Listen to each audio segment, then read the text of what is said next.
Welcome to Smash or Pass, where I take a hot game and go over every good and bad thing about it, and give it either a smash or pass rating. Pretty much whether or not I think the game is worth a buy. Today we've got No Man's Sky Beyond, particularly the VR component of the game and update. The base game has already been out for years and reviewed to death, so this is just how the VR component is. I'll give a little warning here, I've been playing mostly on the updated beta of No Man's Sky that contains a lot of the hot fixes for the biggest problems that have been circulated. Also, I bought this game with my own money, so yeah. Now, if you've been living under a space rock and don't know what No Man's Sky is, it's a space exploration game with a procedurally generated universe that has a story pretty much based around discovering your origins. There's multiplayer, base building, refining, space combat, and while I'm not necessarily a fan of the Minecraft comparison, if you want an idea of how the game feels, it's the easiest game to compare to. Just No Man's Sky is on a larger scale with a little bit more depth and, more direct things to do. So my first impressions of when I booted up No Man's Sky Beyond in VR, honestly, they weren't great. The frame rate was pretty awful, and I'm running the game on a GTX 1080 Ti.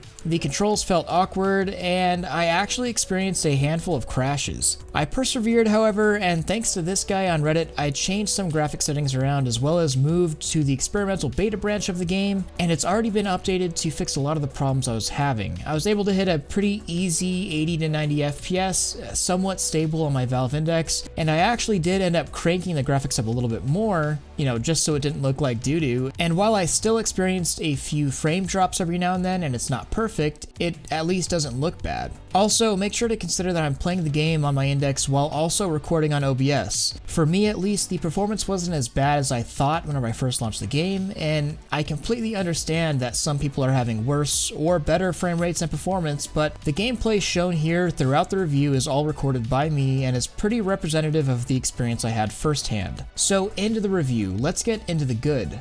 Well, it's pretty standard No Man's Sky gameplay. If you love the flat version of the game, you're going to have an absolute freak session over the VR version. I did find it really easy to get immersed into the world after about 10 to 15 minutes, and the game doesn't look awful for a VR game. I just found I had to do a lot of tinkering with the graphic settings to find a balance between performance and graphical fidelity. Another thing is that I was really worried about how annoying it would be to have to stand up and fly your ship for hours, and well, it is actually annoying. However, as a seated experience, this game really found its stride for me. I have a computer chair with armrests, and the game works really freaking well sitting down. Considering No Man's Sky is the kind of game that I would traditionally sit down and play for hours at a time, and for long play sessions, I'm going to give No Man's Sky a plus here for having really well implemented seated VR gameplay, and working around the wariness I had regarding standing up and controlling a throttle and joystick that isn't physically there. Because about 30 minutes of standing up gameplay and my joystick arm was really tired around the shoulder area, and keeping it in the same spot just kinda sucked. So yeah, I just sat down and had a good time.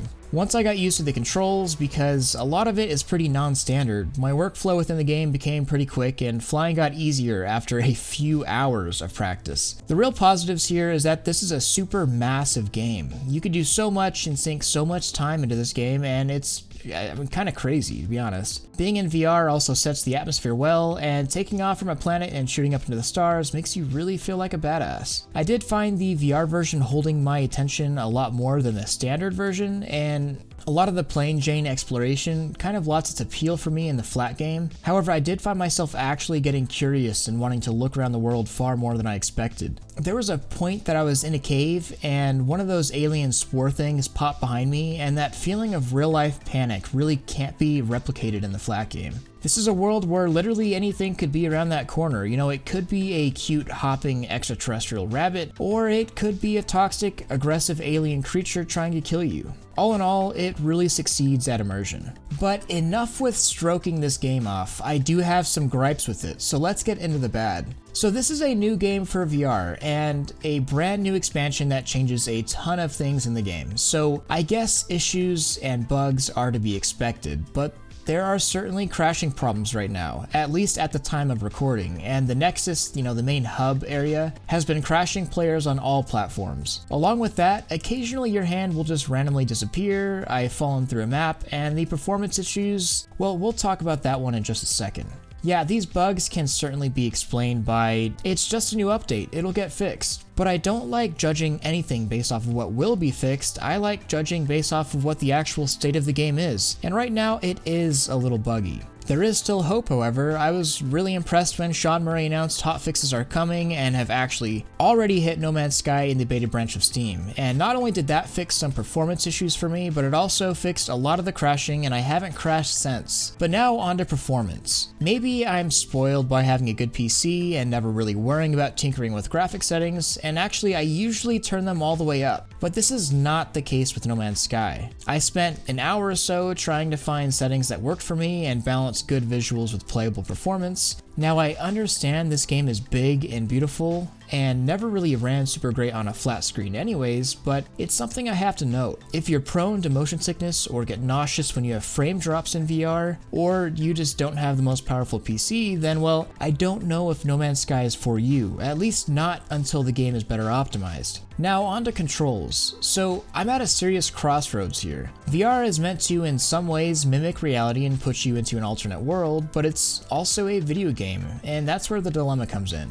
If I were to be given a spaceship, like in real life, and told, hey, go kill these pirates, fly to warp speed to the next planet, then dock onto your freighter, I'd probably die in the process and, fly straight into an asteroid. But that's exactly what No Man's Sky asks you to do, and I can't figure out whether VR should simulate reality and its skill curve and tasks and require tons of training, or if VR should be closer to a video game experience, and the controls just be super intuitive and simple. Really, there's a place for both within VR, and that's why we have Sims and arcade games, but No Man's Sky is kind of interesting in that aspect. Is it a sim or an arcade game, or it's really just kind of a mix? Either it takes a lot of time to get good at these controls, or the controls are just bad, I don't know, but it took me 3 or 4 hours to really get space controls down, and I'm still not that great at it. What took me 3 seconds to kill a pirate before in the flat game takes me 10 times longer at 30 seconds or even more. I do really enjoy the skill curves and feeling like I'm getting better at something, which I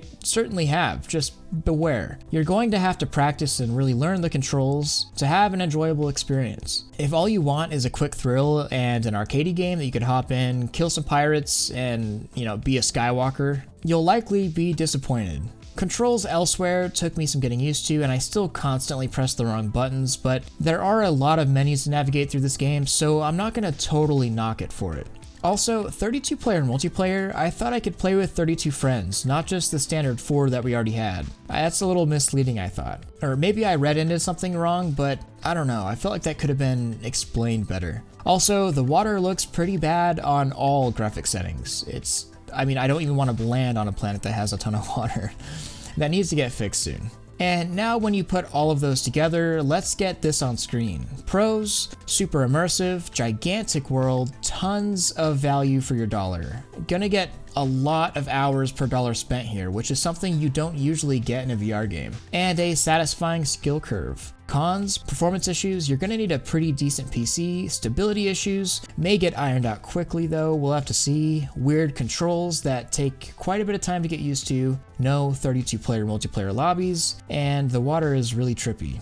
So is it a smash or a pass? Well, if you want a giant game to sink tons of time into, that is likely one of the most immersive games on the market, with the caveat of having to tinker with some graphic settings and deal with occasional crashes. Of course, this may be fixed soon, but hey, I gotta mention what I see, not what I hear is gonna happen. It's a big ol' smash, get it. It's actually on sale half off right now, so if you can get it on sale, it's even more of a smash. But if you find the casual exploration gameplay boring, don't want to spend a lot of time to learn the control scheme, or get sick from frame drops, then just pass on it, at least for now, until a better patch is live. I'll do my best to update the pinned comment of this video with patch notes and news, and if the situation has changed. Because really, if the performance issues and stability are fixed, this is I think a pretty big smash. But yeah, I'd overall recommend it. There are people saying frame rate and performance is a gigantic problem, but one, if you mess with the settings a bit, I do think that you'll be able to find something that works for you. And two, if you want to wait until a better hotfix or update, that's totally understandable, but this one does get a smash for me. The base game is good, and VR just puts you into that base game to make it better.